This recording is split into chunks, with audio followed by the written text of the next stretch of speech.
abayobozi n'abayoborwa tukajya inama. Radiyo nziza, radiyo Rwanda, radiyo yacu, radiyo yawe, hafi yawe.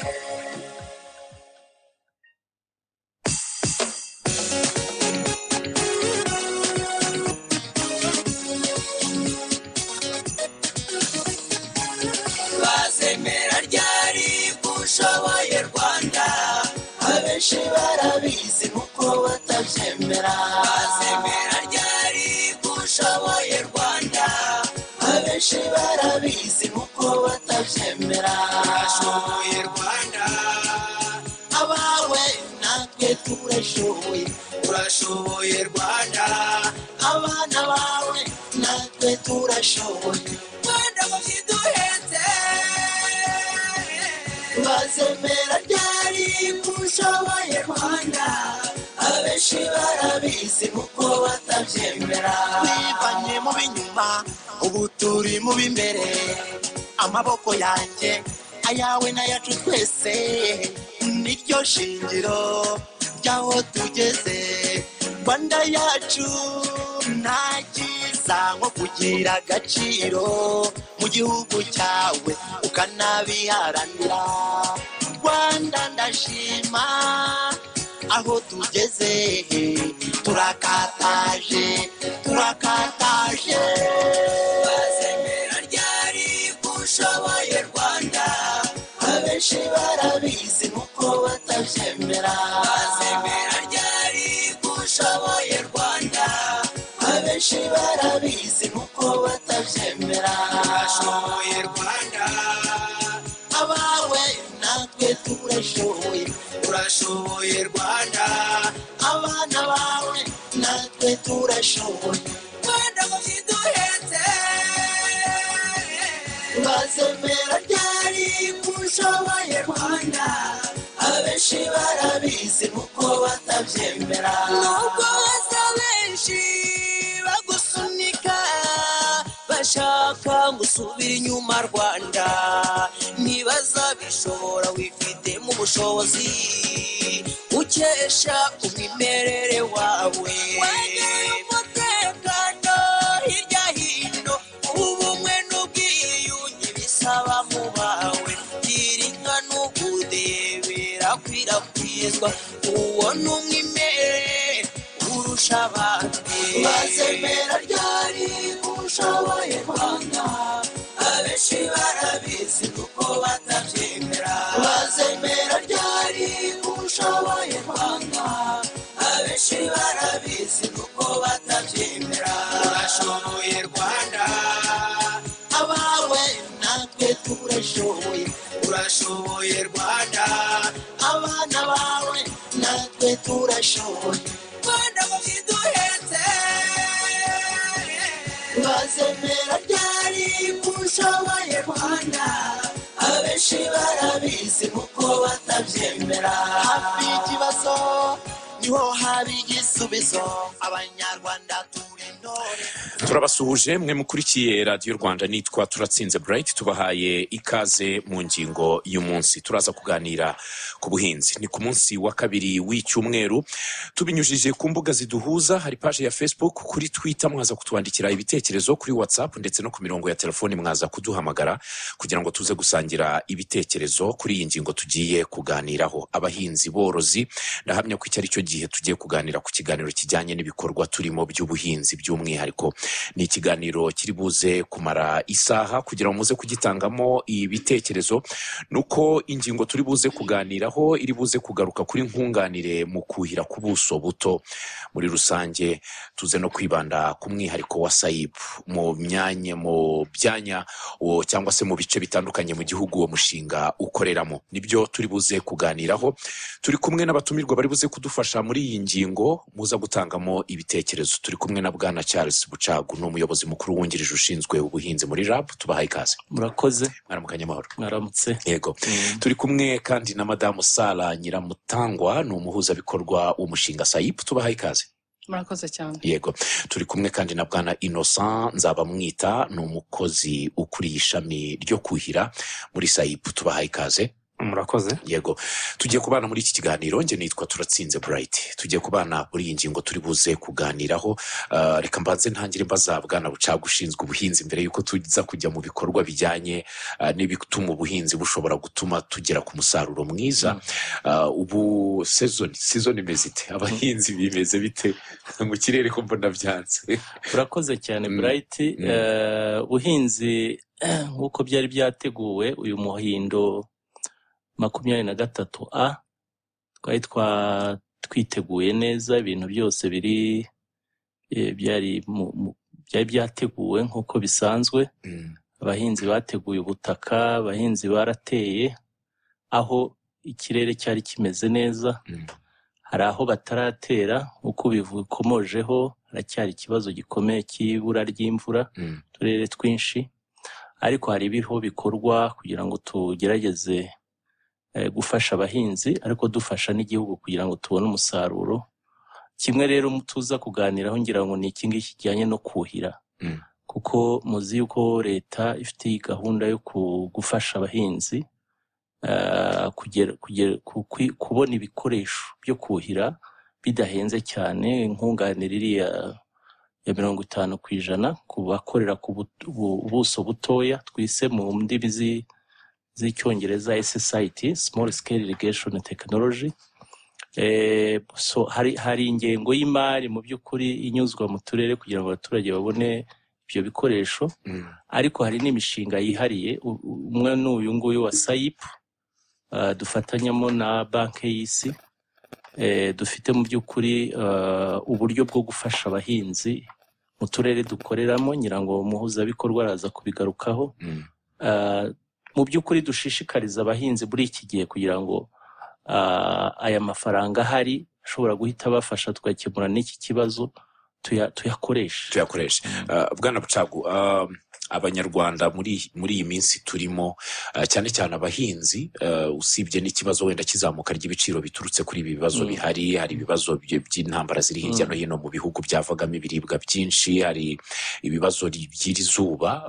Ubushize twari twabonye umusaruro mwiza, ngira ngo kirimo gufasha abanyarwanda, ariko ikibazo kirimo kwibazwa hanze, abo muhuye hose no kubaza se ryarenze dukuzeho, ryarenze cyangwa ntarirarenga, bakomeza imirimo yabo, bizere ko mu kirere igihe icyo ari cyo cyose imvura ishobora kuboneka. Murakoze cyane Bright. Nibyo icyo twatangariza abahinzi n'abanyarwanda nuko turakurikirana umunsi ku wundi buryo ikijyanye n'ikirere kigiye cyifashe. Ikigo cya Meteo kiduha imvura iteganyije umunsi ku wundi. Muri iki cyumweru rero bigaragara yuko dushobora kuzagira imvura. Urabona ko ikirere gipfutse, nubwo itagwa turagenda tubona ibijojoba hirya no hino, ariko dufite icyizere hagati mu cyumweru, kuwa 3, kuwa 4, kuwa 5, mu mpera z'icyumweru dushobora kubona imvura nyinshi.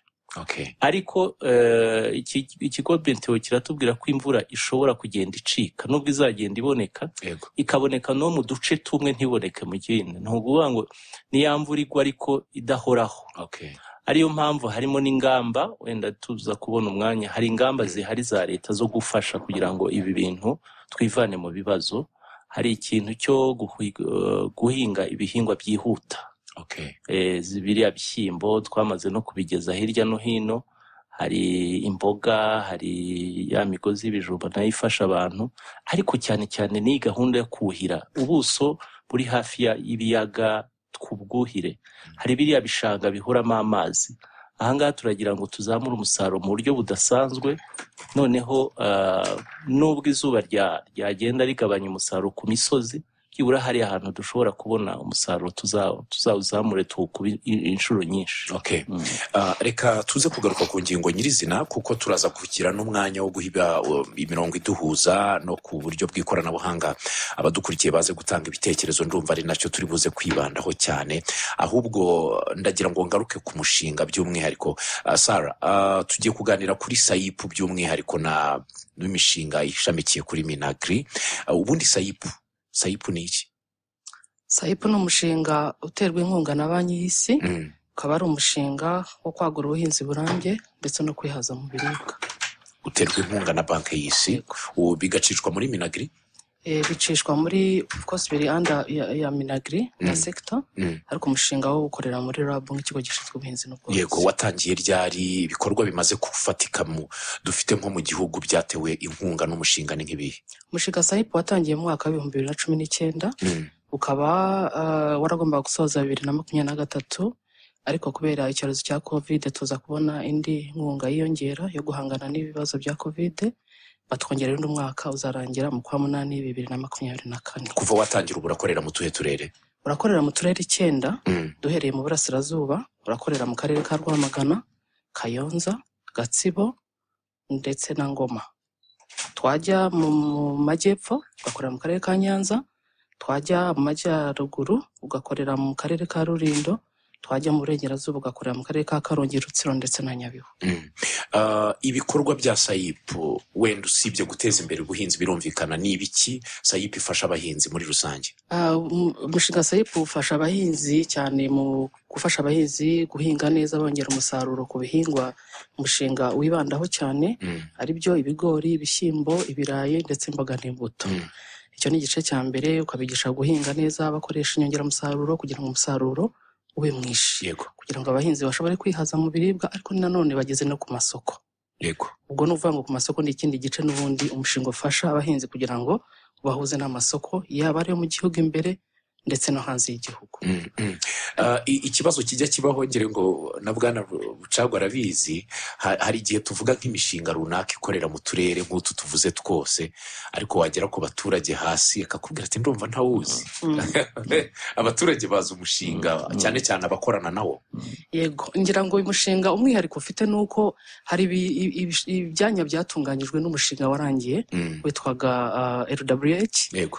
Ni ibyanya byatunganyijwe hashyirwamo amaterasi ndetse hanashyirwa n'ibikorwa remezo byo kuhira. Aho niho wibanda cyane, ariko tugeze ku kuhira turaguka tukareba akarere kose.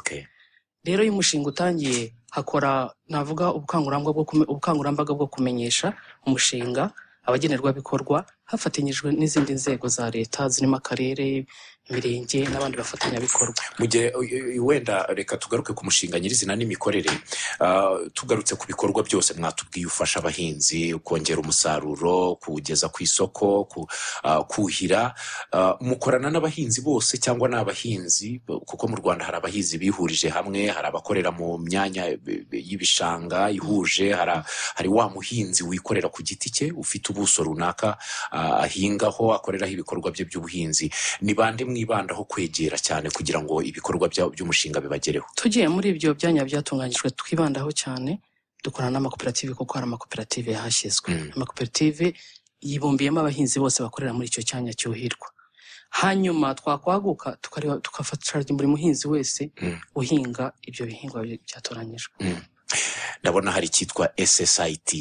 SSIT ni iki? SSIT ni ukuhira ku buso butoya. Okay. Nibyo SSIT, kuhira ku buso butoya. Bwana Innocent, ijambo kuhira murarifite mu nshingano, by'umwihariko reka dufate muri SAIP na RAB.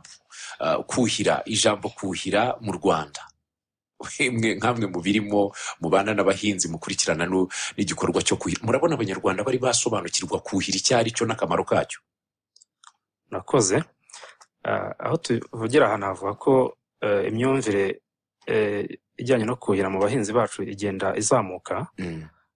Turagereranya n'imyaka wenda yatambutse, navuga nko mu myaka nk'icumi n'ibiri ishize, navuga ko kuhira byakorwaga cyane mu bishanga, ahahingwaga imiceri n'imboga. Ariko guhera nko muri za 2010 nibuka ko twahuye n'izuba ryabaga ryinshi cyane mu bice by'Iburasirazuba. Guhera icyo gihe nibwo na leta yashyize ingufu mu gutera inkunga imishinga yo kuhira imusozi. Icyo gihe hatangijwe gahunda nyinshi z'imishinga minini yo kuhira imusozi, irakorwa, abantu barayibona.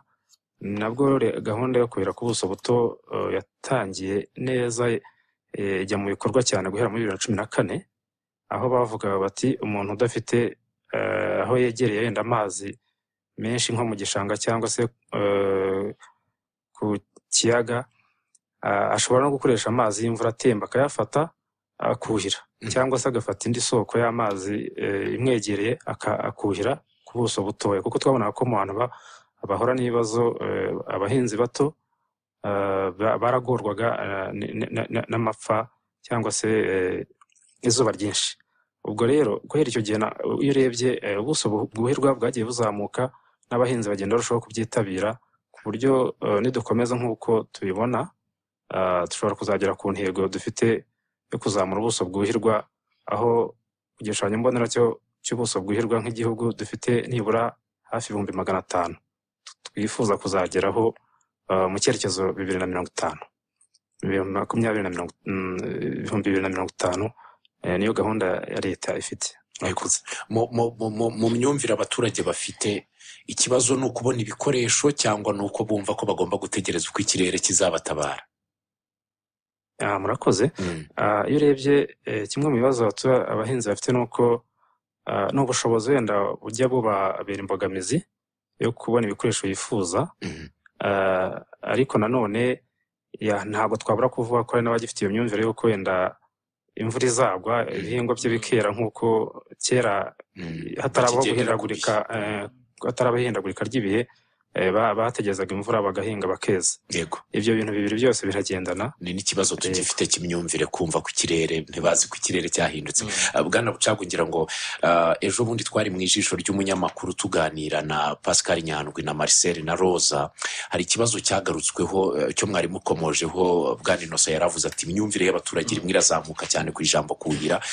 Twabyumvise muri Bugesera, abaturage baho bahamagara rwose batuma abanyamakuru bati mutubwirire meya mutubwirire meya, mutubwirire Minagri, mutubwirire Rabu, dufite ibiyaga byinshi ariko kubera iki tubura ibihingwa kandi ibiyaga bitwegereye, bati batubwirire batwegereze uburyo bwo kuhira imyaka, twe twiteguye guhinga. Ukumva ko kuhira barabishaka cyane, ahubwo wenda ikibazo kiracyari ukubona ubwo bumenyi bw'uburyo bikora, ibikoresho kubibegereza, ku buryo ubuhinzi bwahoraho, ku buryo nibiba ngombwa bari abantu ba Bugesera wenda nkuko bari badutumyeho tuzabavuganire biriya biyaga begereye byose byabyazwa umusaruro, cyane ko hari n'ubutaka bukiri vagine bushobora guhingwa. Ubwo ni ubutumwa ngira ngo twababwiraga bw'abantu bo muri Bugesera. Wenda akantu nako icyo ngicyo urakoze cyane, nanjye narabikurikiranye. Buriya hari inyigo twakoze muri Rabu igaragaza yuko uburasirazuba dufite ubuso bugeze ku 54,000 bushobora gukorerwaho kuhira ku buso butoya. Ni inyigo dufite tugenda dushyira mu ngiro uko amafaranga agenda aboneka. So buri mwaka dufite miliyari yinjira mu turere yo gufasha kuhira byibura kuri hegitari 300 mu gihugu. Ariko hari imyumvire iyo ngiyo wavugaga, icya mbere no kumva ko kuhira ubishyira muri gahunda ya season cyangwa ibihe, kubera ko ibihe byagiye bihinduka. N'umwaka ushize twagize ibihe nk'ibi ngibi bigoranye cyane mu burasirazuba. Ubwo rero icyo bitwereka nuko umuntu muri gahunda uko yateguye imbuto, uko yateguye ifumbire, uko ategura na gahunda yo kuhira. Ikindi kandi wenda tuza kugarukaho nuko buri munyarwanda wese atagomba kugira mashini, si ngombwa. Dushobora kugira imashini turi babiri twegeranye, ubuso bwacu bwegeranye, iyo mashini tukayigura ikaba iyacu turi babiri cyangwa batatu, ikadufasha. Icya kindi cyo kuva noneho tushake mazutu, dushyire hamwe ubushobozi dufite, niba atari budahagije wenda umwe ntiyakwigondera kuyigura, ariko batatu dushyizeho amafaranga tukayashyira hamwe, ya mashini turayibona kandi iradufasha. Ikindi turiho dukora ni ugushyiraho za models cyangwa uburyo bwo kuhira bufasha abantu bishyize hamwe, ibyo twita guhuza ubutaka. Abaturage baturiye ikiyaga bafite hegitari 20, tubashyiriraho bwa buryo bwo kuhira bukoresha imirasire, kandi birakora. Ahangaha muri za Bugesera hari site nk'Icyenda, hari umurenge wa Nyarugenge, hari Mayange n'ahandi, rwose bikora. Abaturage itsinda rigeze ingo zigeze kuri 50-60 bashyize hamwe ubutaka hegitari 20, tukabashyiraho buriya buryo bwo kuhira bukoresha imirasire, kandi ntihenze kubera ko nta mazutu bakenera. Wenda ikizazamo no kuvuga ngo ibikoresho iyo hagize ikipfuye dushyire hamwe amafaranga kandi buriya bituma abaturage bahita bashyiraho icyo twita itsinda ry'abakoresha amazi batangaho amafaranga makeya bagashyiraho ayo mafaranga bafasha kubikora cyangwa maintenance kubitunganya. So ubwo buryo rero turashaka uburyo bwinshi butandukanye. Icyangombwa ni ukugeza amazi mu murima, icyangombwa si ukugira moteri. Ushobora gukoresha moteri, ushobora gukoresha iyo mirasire wishyize hamwe n'abandi, ushobora gufata amazi aturutse ku bisenge ukayashyira mu kinogo tukaguha shitingi, ayo mazi ukayakoresha. So hari uburyo bwinshi. Kuhira ni ingenzi, hari n'ibyangombwa byose ngira ngo tugiye no kuganiraho ku mwihariko wa SAIP. SAIP umwihariko wayo ni uwuhe mu gufasha abaturage kubona uburyo bwo kuhira, cyane cyane mushyigikira n'iyi gahunda ya SSIT, umwihariko wa SAIP ni uwuhe? Umwihariko wa SAIP muri uku kuhira uretse gutanga ibikoresho gusa, ariko tunafasha umuhinzi kugira ngo anabare n'icyo gishoro agiye gushora. Akeneye ifumbire, akeneye ndetse n'ayo mazi. Icyo tumufasha rero asa n'ukora nka business, uburyo ari bushyiremo imibare akavuga ati nishora ya ndunguka yangaya. Icyo ni icya mbere, tukamugezaho ibikoresho. Icya kabiri tukamwigisha kubikoresha. Icya gatatu tukanamukurikirana no muri bwa buhinzi. Yego, ibikoresho mutanga ni ibihe ku muhinzi? Ibikoresho ni ukuvuga ngo uburyo bwo kuhira ku buso butoya burimo ibikoresho bitandukanye. Hari imipira mitoya, hari imirasire DDGR avuga solar, hari twa tumashini tuzunguza twitwa sprinkler, wenda baraza kumfasha abatekinisiye kubivuga neza. Harimo uburyo butandukanye, ni ukuvuga ngo umuhinzi bitewe n'aho ari bufatira amazi nibwo buryo ahitamo, noneho tukamwereka n'igishoro ari bushore. Ariko tukamukurikirana nka technical advice, kumukurikirana guhera uburyo ari bushore, uburyo ari buhinge neza ku murongo, imbuto ari bukoreshe, amafumbire ari bukoreshe, tukagenda dukurikirana kugeza igihe azagera kuri wa muntu wa nyuma azagurisha imyaka ye. Innocent, umuhinzi wemerewe kubona ibikoresho bitanzwe na SAIP kugira ngo afashwe mu kuhira ku buso buto, asabwa iki? Ni iki asabwa kugira ngo yemererwe kuba yaba umwe mu bajya muri iyo gahunda, cyangwa se kwemererwa iyo nkunga imufasha kugira ngo abashe guhinga kandi asarure neza? Yego, murakoze. Kimwe mu bisabwa umuhinzi guhabwa ibikoresho byo kuhira ni ukuba ubutaka agiye gukoreraho nibura ubwo buhinzi bwe bugera ku buso bw'igice cya hegitari kuzamura kugera kuri hegitari 10. Ibyo bigaragazwa n'icyangombwa cy'ubutaka aduha, cyangwa se icyangombwa cyo gukodesha niba akodesha, cyangwa se icyangombwa cy'uko yatijwe mu gihe akora nko mu butaka bwa leta. Ubwo buso nicyo cya mbere tubanza tukareba. Ikindi asabwa kugira uruhare rw'agaciro k'ibikoresho akeneye, ubwo ni 50% y'agaciro k'ibikoresho, cyangwa se 25% igihe agiye gukoresha ipompe ikoresha ingufu z'imirasire y'izuba. Uwo ni umwihariko wagiyeho kugira ngo abantu barusheho gukoresha imirasire y'izuba. Leta yemera kuzamura nkunganire igera kuri 25%, ariko nanone ikavuga ni byiza ko abantu baba bafite nibura ubuso buhera kuri hegitari 5 kugera kuzamura, kuko niho haboneka kuzamura ubwo yemerewe kuba yabona imirasire. Imirasire. Niyo mpamvu DDG yavuze ati abantu baranihuza. Igihe bwa buso ari bukeya ku muntu umwe, ashobora kwihuza na bagenzi be kugira ngo buzuze ubwo buso busabwa. Icyo gihe akaba yabona iyo pompe y'imirasire y'izuba. Muri make nibyo cyane twibandaho. Nagira ngo namwunganira gatoya wenda cyo yibagiwe. Dufite nk'abantu bari nko mu cyiciro cya mbere n'icya kabiri cy'ubudehe, nabo bashobora kunganirwa bagatanga 25%, umushinga ukaba 45%. 25% ubwo ni ay'umuhinzi cyangwa bishyize hamwe. Noneho 75% ikaba nkunganire yatanzwe na leta. leta y'u Rwanda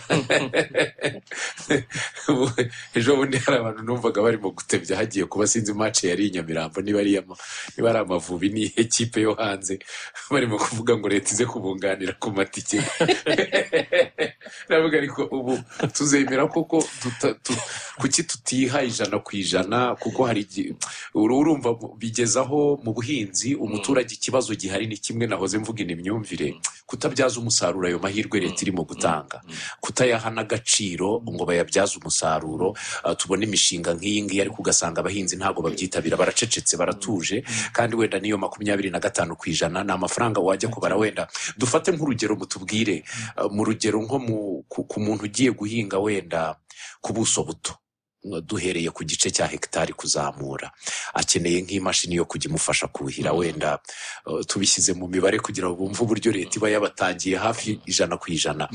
Inosa umuturage wakenera nk'imashini wenda tuze gufungura umurongo twumva uko batubwira ariko nko mu mibare mu bibara muti. Yego murakoze. Mu byiciro by'imashini dutanga harimo imashini ntoya. Izo mashini ntoya nizo navuga zishobora kuhira kuri ubwo buso buhera nko ku gice cya hegitari.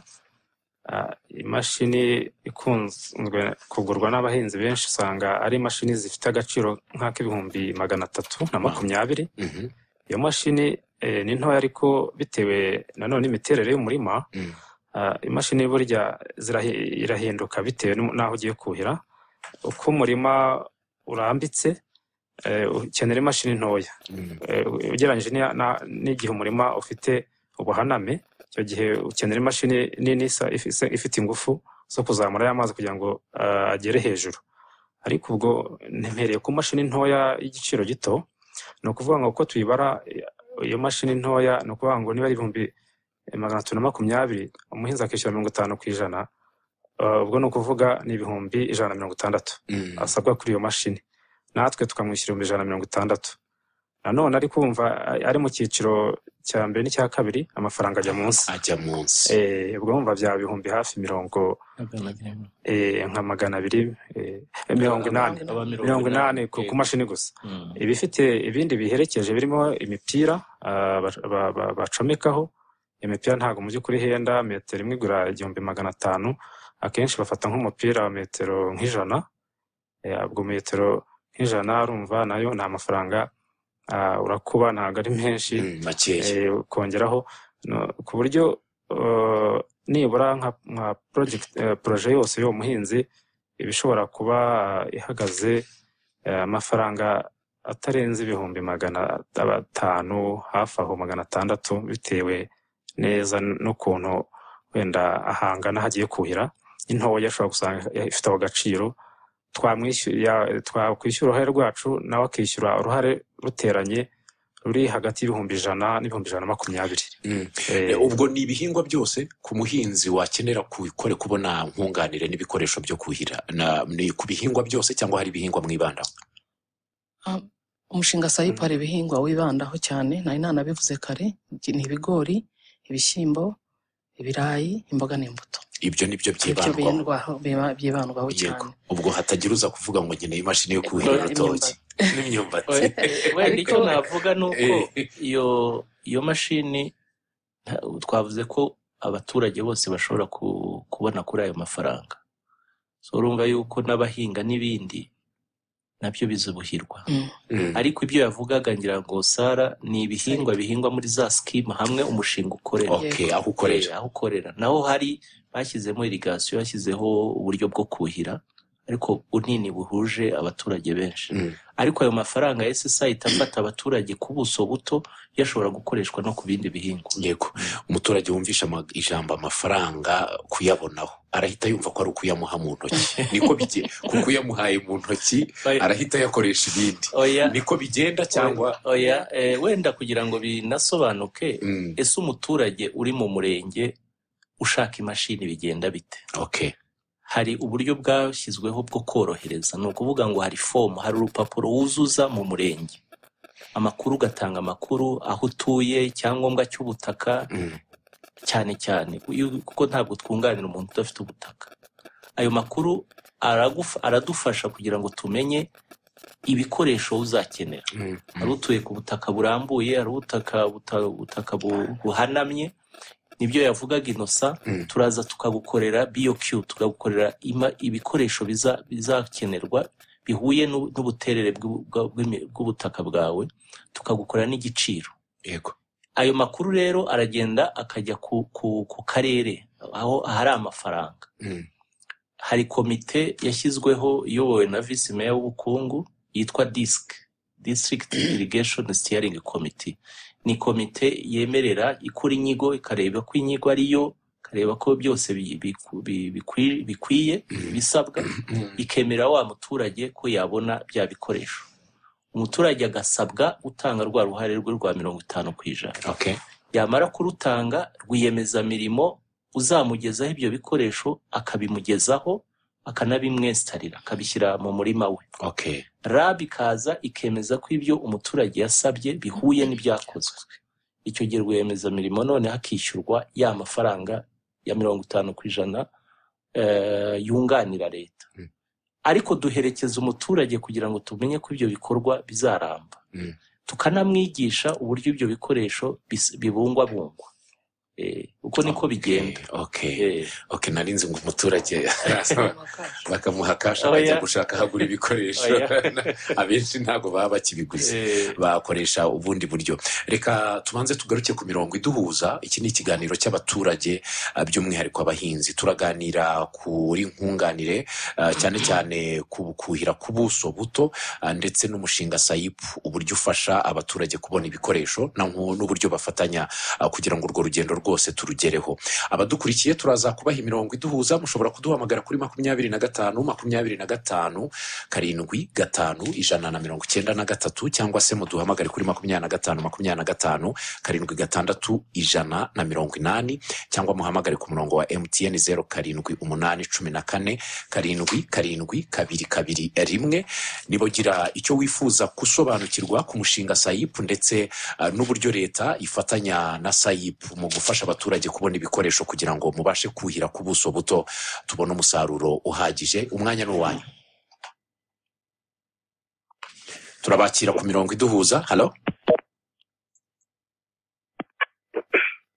Yes, mwaramutse. Mwaramutse neza Brad. Yego. Gitondo cyiza. Twese hamwe. Twabakora Amajand de Falk. Yego de Falk.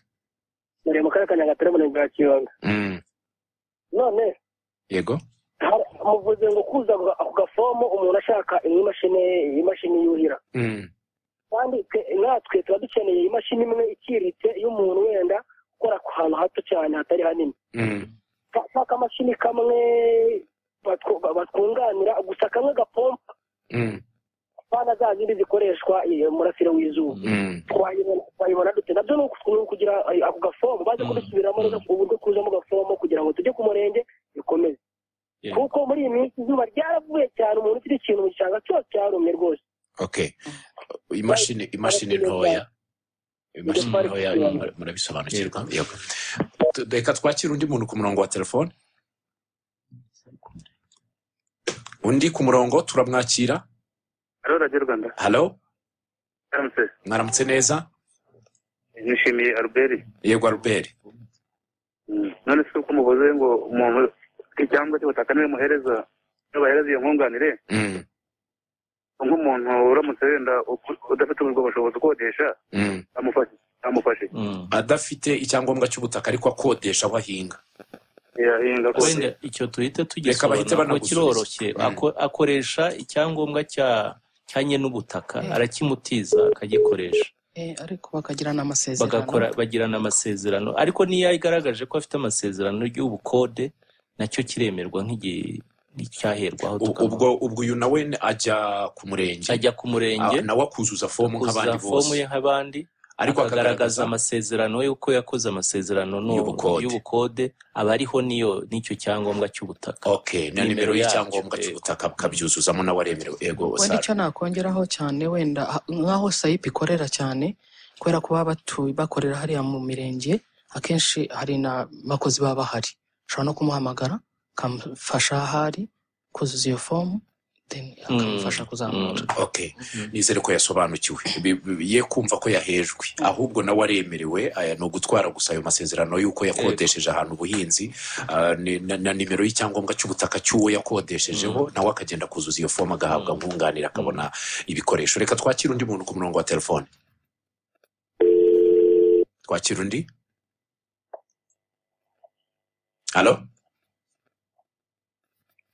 Halo, tubibutsa yuko iyo uhamagaye kuri radiyo. Yego, muraho neza. Iyo uhamagaye kuri radiyo kugira ngo wumvikane n'umunyamakuru, radiyo urayigabanya cyangwa se ukigira hirya yayo kugira ngo ye kugukurura. Nk'ubu ndimo ndiyumva ndimo ndiyumva mu nzi wawe. Yego, ikibazo mfite. Yego, ikibazo mfite n'icyo ubuhinzi bifite ubutaka, ariko nirutse ku bintu by'imipira yo kuhira kuko mfite moteri. Utunyaguru none azana imipira ya metero 100 gusa kandi twashaka 300. Kugeza na n'ubu rero ntabwo tuzana umuntu yashakira ngo agenda yigurire karenze guca mu bintu birebire, kuko umuntu aba yifitiye amafaranga kugira ngo abone ibimufasha, abone imipira yabigenza. Yego, urahagana he? Na Rukumberi hasi. Rukumberi ndahabona muri Ngoma. Umuntu yamuhabinjira rero ukuntu umuntu yakwiranje akibonera imipira atarinze gutegereza cyane byo ku murenge bitwara igihe kirekire kandi izuba ritumereye nabi. Bwana Bucaguye, umuntu twamufasha iki? Reka Inosa mumufasha akiri ku murongo wa telefone. Yego, arakoze. Namumenyesha yuko iyo mipira bacuruza bino bikoresho byo kuhira baba bayifite hirya no hino mu mastoke yabo. Baba bafite stoke nini muri Kigali, ariko bakajyana stoke zegereye utwo turere cyane cyane nko muri Kayonza. Nzi ko benshi bafite iyo stoke y'ibikoresho. Icyo na Ngoma, ubwo muri Rukumbi n'Ingoma naho stoke ya rwiyemezamirimo dukorana baba bafitemo ibikoresho bitandukanye. Ni ukuvuga ngo icyo umuntu yakora ni guhuza na ba rwiyemezamirimo bacuruza ibyo bikoresho, kuko na agronome w'umurenge yabakubwira kuko baba bafite urutonde rwabo. Ndumva icyo nicyo twagukora, ariko ku isoko ibyo bikoresho biraboneka nta kibazo. Kugira ngo umufashije ejo ku buryo kubera ibi bihe turimo bikomeye, twagiranye inama na ba rwiyemezamirimo bafite ibyo bikoresho, tubakangurira ko bamanukana ibikoresho bakabyegereza abahinzi, ku buryo rwose ku karere wenda umuntu yamuha telefoni kugira ngo atarinda gutegereza, ariko muri iki cyumweru rwose barabimanukana ku buryo kubibona byoroha. Yego, niyo mukiri ku murongo. Yavuyeho ariko arakurikiye rwose. Twamuha nimero ya rwiyemezamirimo umwe mu bacuruza iyi mipira ku buryo yamuvugisha. Afite 0788 66 01 61. Uyu rwiyemezamirimo mu bacuruzi ibikoresho namuhamagara yamufasha kubona iyo mipira. Yego, ahubwo se njyewe ngize wenda njyewe mugize kuri njyewe uko numva nari nifuje kumubariza n'undi wese waba ufite ikibazo nk'ike, ahubwo ndabaza nk'umushinga Sayipu, nk'umuntu ufite iki kibazo warifuza ibyihuta kugira ngo nawe arabona ko ashaka kugendana n'ibihe, n'iki mwamufasha kugira ngo systeme ye yihute kandi binyuze mu buryo bwo kumufasha muri ubu buryo bwo kunganirwa? Nibyo nababwiraga ko ba rwiyemezamirimo bakorana n'umushinga. Twumvikanye yuko guhera ejo bamanukana ibikoresho turere Ngoma, Kayonza, aho ku buryo umuturage araza agahita amwishyura agatahana umupira we. Ubundi izindi procedure umushinga wakomezanya na rwiyemezamirimo. Yego, twakwakira undi muntu ku murongo wa telefoni. Hari umuntu wabashije bwa mbere witwa Dofalke, reka tubanze nawe tumusubize. Yego, halo, reka twakire uyu. Halo, aramutse neza Bright. Mwaramukanya amahoro. Mu bisanzwe mpavugana Nsabimana Peter mu murenge wa Sake. Yego, Sake. Ikibazo dufite yagiye. Wongeremo amayinite kuri telefone hanyuma uze kongera uhamagare saa cyenda aho ngiri ni muri Ngoma. Abantu bahinga cyane bakunda n'ubuhinzi. Reka twakire undi ku murongo wa telefone cyangwa tubanze dusubize Dofalke wabajije ku kibazo cy'imashini ntoya umuturage yakenera. Yego, murakoze. Ikibazo cy'imashini ntoya muzo tugira harimo akamashini bita nyonganyonga. Niko gato gashoboka. Ako ngako koko karoroshye ntabwo kagoye. Igiciro cyako ni 200,000 muri konta dufitanye na rwiyemezamirimo. No kuva umuhinzi yasabwa kwishyura nibura 100,000. Ako kamashini akagatahana. Ako niko gato karimo. Umuntu uri Kiyombe yayibona te? Nyuma yo kuzuza amakuru yose ubwo igikurikiraho ni iki? Amaze kuza amakuru kuri afishe isabirwaho yayigeza kuri agronome w'umurenge umwegereye akamufasha agahita avugana na rwiyemezamirimo bakayimugezaho. Yego, urwo buryo bworoshye. Yego, ndahamya ko ibihe turimo umuturage wese udukurikiye arashaka ko imashini irari mugezeho. Bitanyuze arifuza ko nibura ibyo bikoresha agize amahirwe akabona bigeze mu murima nka nyuma y'icyumweru bikaba byagezemo, yabafashijwe cyane. Ubundi icyo barimo gutekereza cyane. Ikindi wenda twamugira inama ibyo 100,000 bibaye menshi, nashaka umuturage begeranye bishyure 50 bayiteranye, noneho bajye buhira bose. Kuko buriya kuhira ntabwo ari buri munsi. Twuhira nka 3 mu cyumweru ku bigori. Bigori iyo bibonye amazi ahagije umunsi umwe mu minsi 3 buriya biba bihagije. No kuvuga ngo ashobora kuhira bakajya ibihe umunsi ukurikiyeho n'undi akuhira. Nibyo. No gushaka ya mafaranga y'amazutu gusa. Yego. Ku murongo wa telefone mwadufasha? Twakira undi? Hello? Gabanya telefoni ya radio, gabanya radio. Hello? Hello? Mwaramutse neza. Mwaramukanya amahoro. Nitwa Jide ndi Burasirazuba. Turashimira Sayipu uburyo ifasha abaturage. Ariko hari ikibazo ubona gihari yari ikwiye kudufasha. Hari kampani bagirana nayo amasezerano yo gufasha abaturage, ugasanga baratinda kubagezaho ibikoresho. Nk'iyo bita Green Harvest itanga ikorera hano Rwamagana ntabwo aha abantu ibikoresho neza. Hari abasabye bamaze hafi amezi 8 bitarabageraho mu gihe abo basabiye rimwe barimo basarura. Yego, badufasha kubikurikirana. Green Harvest murayizi? Iyo ngiyo ariko ntabwo uri mu kuhira, ngira ngo ni kuri greenhouses. Ndakeka ko ari cyo. Ni kuri greenhouse? Niyo gukora ama greenhouse. Okay. Uyatubwira amazina ye wenda tukaza kugikurikirana kuko uri Rwamagana nawe? Ni Rwamagana, n'abahinzi benshi bazaza Nyirabidibire babikurikirana. Ubwo ni mu wuhe murenge? Ni mu gishanga cya Nyirabidibire barahazi. Okay, barahazi, baraza kugikurikirana. Baraza kugikurikirana. Ni nako kamaro ko kuba twahuriye hano no kugira ngo n'ibibazo by'abaturage bihari bibe byakemuka. Ngira ngo ngicyo mwaza kugikurikirana. Reka twakira undi muntu ku murongo wa telefone. Allo Bright. Mwaramutse? Yagiye. Twakira undi? Twakwakira undi cyangwa tujye ku mbuga ziduhuza turebe ibitekerezo by'abatwandikiye? Hello? Waramutse Bright. Mwaramutse neza? Uri kuvuga na Fulgence Munyembibi dutera imbere mu murenge wa Kabare. Aho ni muri Kayonza? Ni muri Kayonza. Yabaga uwo mutumwa wa Rucago, hari minisitiri ni Bucago n'ubworozi baje gusinya hano mu murenge wa Kabare. Yego. No mu murenge wa Ndengo bazatuvomerera irrigation, none umwaka gurarangiye.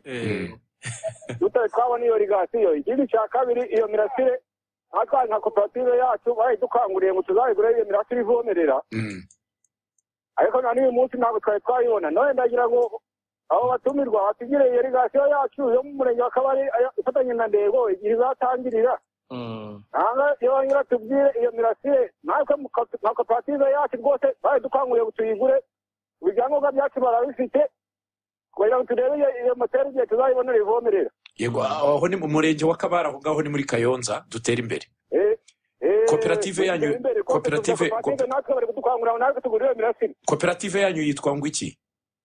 Yitwa Turwanya Ubukene. Turwanya Ubukene koperative. Yego. Iyi koperative muze kuyigeraho. Wenda icyo namubwira n'aya makuru bakeneye ni ukugira ngo begere umurenge. Ibi bikorwa bitangirwa hasi ku murenge.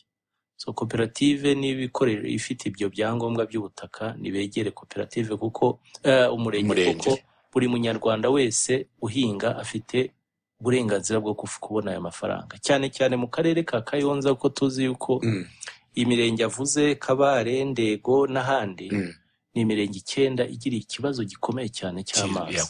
Hari umushinga rero akomojeho nyirango witwa Kiwimpu. Ni umushinga uzuhira kuri hegitari 2,000. Tuzakorana na IFAD. Ugeze kure mu by'ukuri inyigo zararangiye, ariko uko navuze ni umushinga munini ukenera inyigo, ukenera igihe cyo kuwushyira mu bikorwa. Turihuta rero kugira ngo byose bikorwe, ariko mukangurira kujya ubu buryo bwo kuhira ku buso butoya nabwo bwunganira buriya kuhira ku buso bunini. Umushinga rero turawukora. Icyo twababwira ni uko ibikorwa byihutishwa kubera ko umwihariko wa Kayonza turawuzi, tuzi ibibazo bikomeye bihari. Ubwo rero turakomeza nawe ajye ku murenge bamuha amakuru yose. Ngira ngo niba mwana byumvisha abantu bose bahamagara nabi burasirazuba byumvikana ko bafite ikibazo bakeneye igisubizo cyihuta. Mwaramutse, tubarizo abatumirwa atese umuntu yishakira imashini ze bwite nawe bisaba kwaca muri izo nzira batubwiye zo kujya kuzuza ibisabwa. Umuntu akeneye imashini ze bwite kuzigurira, ubwo ni ukureba rwiyemezamirimo n'abazicuruza gusa, ni ukujya hacururizwa imashini. Ubwo we icyasabwa ni ukwegera abantu bacuruza imashini. Mwaramutse cyane, murakoze kuri iki kiganiro cyiza mwaduteguriye. Izuba rimeze nabi pe, kuhira birakenewe cyane, ariko ikibazo tugifite ni uko iyo ugiye gushaka ibyo bikoresho usanga byibereye mu mujyi kandi badahinga. Nibabimanure babitwegereze mu turere tubibone hafi. Ni icyo gisubizo nizere ko kigiye kuboneka vuba. Tugiye komeza kubikoraho dufatanyije n'abarwiyemezamirimo babifite, babyegereze abahinzi hafi, kuko nta guhambwa umuhinzi wese ashobora kuza i Kigali. Nibyo nicyo tugiye gukomeza gukorana nabo kugira ngo bigere hafi. Reka twakire undi muntu ku murongo wa telefoni nka 2 cyangwa 3, hanyuma twerekeze ku musozo w'ikiganiro. Halo? Ntawe uhari? Twakire undi? Ni jewe ugarutse wa Rukumberi. Ndi Abdu Semuhungu. Ariko ubwo muduhaye ziriya nimero rwose turanishimye cyane ubwo bigiye kumanuka bikaza. Uriya muradufashije cyane kuko twari twarabuze inzira. Mwari mwarabuze inzira munyuramo. Twarabuze inzira rwose, umuntu yakaka imipira bakavuga ngo umuntu agomba kwisunga ngo watumije moteri, ugasanga biratinze tugahera aho ngaho tugasonza cyane. Ni wa wundi wari wahamagaye bahaye nimero. Semuhungu Abdul Musa. Abdul, icyo tugukangurira ni ugutegura ubwo ayo mafaranga akenewe, ukegera umurenge ukuzuza amakuru tuba dusaba. Abakozi ba SAIP ngira ngo nawe ushobora kuyabonaho.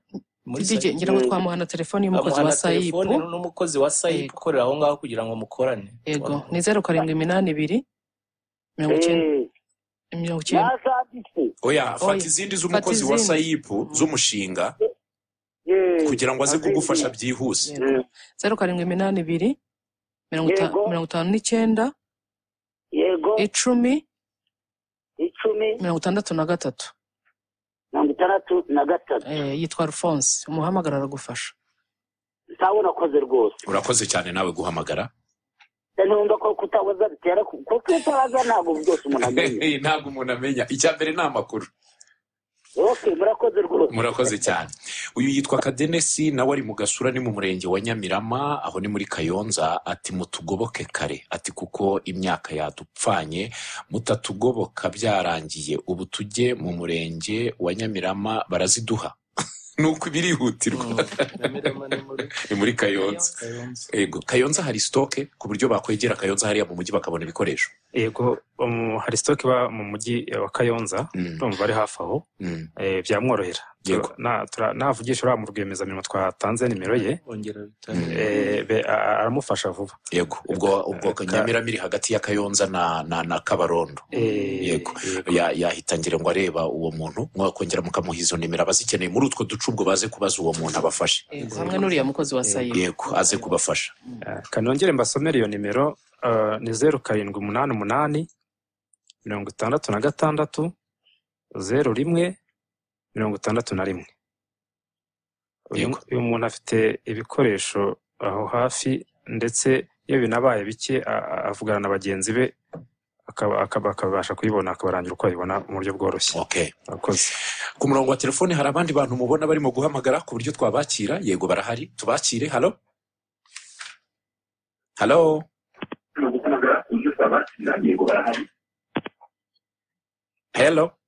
Yes, hello. Mwaramutse. N'abatumirwa twabasuje ni Fidel ndi Kayonza mu murenge wa Kabare. Twishimiye rero iyo 25 umuturage ari gusabwa. Ewana kabisa rwose mudukoreye umuti, ntabwo twari tubizi uko umuturage yunganiwe 75 ariko ubu turabimenye. Yego. Ubu rero muzabwiza uko muzabona ibiribwa ku isoko ari byinshi kuva amakuru tuyamenye. Murakoze. Ubwo icyo dusabwa nuko twihutira kubikora, twuzuza ayo makuru kuko ibyangombwa birahari, amafaranga arahari. Umusanzu w'umuturage niwe ukenewe kugira ngo uboneke, abone ibyangombwa, bamukorere installation mu murima we, hanyuma wa mugani nk'uko bivuze ritararenga imyaka tuyibone ku bwinshi. Ariko ni na byiza ko ibi bikoresho bizaramba, bizahoraho, ntago ari byaseze imwe ngo birarangiye. Uwamaze kubibona bihita bihaguma, akazajya ahingira igihe cyose. Kandi ngira ngo bucaga uko mujya mubivuga, umuntu ufite ngira ngo irigasiyo mu murima we ntago ategereza sezo. Igihe cyose arahinga. Ahinga byibura ibihembwe 3. Kandi twabonye ari ibintu mu by'ukuri bikemura ikibazo cy'ubukene no kwivana mu bukene. Abaturage bafite irigasiyo rwose ni abantu bamaze gusezera ubukene. Ashobora kwirihira ya mituweli, yigisha abana be, yubaka inzu nziza. So dufite abantu bagiye batanga ubuhamya y'uburyo irigasiyo yahinduye ubuzima bwabo. Njya mbwira abantu iyo dutembera mu mujyi wa Kigali, kababwira nti irrigation system bashyize mu ndabyo zo mu mujyi, nubwo ari jardin, gutanga ubwiza bw'umujyi, umwuka mwiza, niyo ziza kuba nk'imboga hose. Ari irrigasiyo y'imboga hose. Nta muturage w'i Kigali utarya imboga buri munsi kuko ni drip ihoraho, ubona ko hahora hatoshye. Ubishyize nko mu murima w'umuturage, ni ibyo nyine tuvuga bishobora kujya mu murima w'umuturage agahora iwe hari imyaka itavaho. Icyo musabwa gusa nuko amakuru muyatanga byihutirwa kugira ngo ibikoresho mubibone. Hari undi muntu waba uri ku murongo tutaza kumusiga? Hello. Mwaramukanya amahoro. Bright ni urakoze cyane. N'abatumirwa nabashimye ko batujije icyo kiganiro tukanasobanukiwe. Reka Dennis Mugasura mu murenge wa Nyamama muvugana. Yego, twari tumaze kubona ubutumwa bwanyu. Ariko navuga ngo nimba ibi bintu batubwiye ari bigiye kujya mu bikorwa baratugobotse pe, kuko twashirire twashize. Ahubwo hari akantu ushaka kubabwira, nk'ubu hari abantu bafite amazi mu rugo pe. Wenda nanjye ndanayafite mu rugo iwanjye, ariko nanone amazi yuhira umurima ntabwo wayabona. Ariko babashije kuduha izi mashini nk'uko babivuga. Ese birasaba iki? Hari icyangombwa cy'ubutaka bisaba. Mpamagaye uno muntu njyewe n'ubu ngubu bambwiye none aha ngaha najyayo nkajyana n'abandi baturage benshi. Yego, muze kumuhamagara, ariko wenda nimutanamuhamagaye, Kadenesi hari nimero ya 4127 na ziriya ndazifite nazifashe neza Innocent. Yego, 4127 ni nimero ya Minagri ihoraho itishyurwa. Uyihamagaye ukababwira uti mperereye aha, ndashaka ko mumpuza n'umukozi waha naha ukorana n'uyu mushinga kugira ngo mbone ibikoresho, barahita baguha amakuru yose. Twanabashimira neza bigiye gukorwa, baratugobotse cyane kuko iburasirazuba hari ikibazo cy'imvura kandi ntibayitegereza, wenda abantu benshi bahinze. Murakoze cyane. Gusa bakaze kutugoboka n'icyo babereyeho kudutekerereza. Murakoze cyane. N'abantu bashaka iterambere ry'abaturage. Yego. SAIB, Sara, ubutumwa abaturage cyangwa ubu butumwa ni nk'aho mwabwumvisha abaturage bakeneye, ahubwo njye navuga ngo tugana ku musozo mugiye gukora iki cyihutirwa kugira ngo abaturage babone ibikoresho hafi kandi no kubegera kubafasha, hari nk'abantu batazi gutanga amakuru kugira ngo abone uburyo yafashwa amakuru atambuka, ibikoresho biboneke ku baturage, kuhira biba umuco mu Banyarwanda. Icyo tugiye gukora ngira ngo nta kivuze cya mbere ni ukwegereza abaturage ibikoresho hafi. Icyo ni icya mbere. Ikindi cya kabiri, ubundi hariya muri buri karere SAIP ikoreramo hari abakozi, sinzi niba bari bume umwanya wo kugenda nanga nomero ya buri karere, cyane mu burasirazuba. Nje nasaba ko bahamagara kuri iriya nimero ya Minagri, noneho bo bakabahuza n'abakozi bakorerayo, kuko ndahamya ko baba bazifite. Baze guhamagara kuri uwo murongo baraza kubafasha. Yego, icyo nicyo cy'ingenzi cyane, ni ukubegereza ibikoresho hafi, nabo nibitegure ku buryo bahita bishyura ibikoresho bakabibona. Yego, muze guhamagara iyo nimero ya Minagri nk'uko abivuze, babahuze n'abakozi hirya no hino mu gihugu hose barahari. 41 baraza kubafasha, 41 abaza guhamagara baraza kubafasha. Inosa, hari ubutumwa mwagenera abadukurikiye? Murakoze. Navuga ko batakwiye gutinda kubera ko kubera izuba ibihingwa byamaze guterwa byahita byangirika, bisaba guhita umuntu yuhira vuba. Abashobora guhita bagura ibikoresho babikore vuba kugira ngo bibagereho bidatinze. Yego, Bucagwa. Murakoze. Yewe nta bindi nongeraho, no gukangurira yuko gahunda yo kuhira kubera ibi bihe turimo turaza koroshya ibisabwa byose kugira ngo dufashe abaturage benshi bashobotse, kandi turi kumwe. Murakoze cyane. Munyemerere tubashimire cyane. Sara, mwakoze kwitabira ubutumire bwacu. Mwakoze Inosa. Bwana Bucagwa, mwakoze cyane. Nanjye ubushize baransetse, nabonye ubutumwa ngo naravuze Dr. Rucagwa. Ni Bucagwa. Uriya mugabo twebwe nanjye byambayeho. Ndabashimiye cyane kandi mwakoze kwitabira ikiganiro. Izi mikoro kanzisimigire bagenzi banjye. Martin Nyirijabo. Yego. Mwanafunzi, reka mbasigire izi mikoro muze kutugezaho amakuru. Nibyo, ni amakuru akomeje kuvugwa hirya no hino ku isi, ariko tugaruka by'umwihariko navugwa hirya no hino mu turere, guturekeza mu turere dutandukanye tw'igihugu, tureba mu nzego zitandukanye, ubuhinzi, ubuzima busanzwe, imibereho y'abaturage n'ibindi bitandukanye. Ubuhinzi nibwo twarimo tuganiraho, tubwira abaturage amakuru ajyanye n'uburyo babona ibikoresho byo kuhira, cyane cyane ibyunganiwe na leta ku buryo bworoshye. Ni ibyo ngibyo. Ibiganiro bitujijura, amakuru y'isi yose tukayamenya. Radio nziza, Radio Rwanda, radio yacu, radio yawe.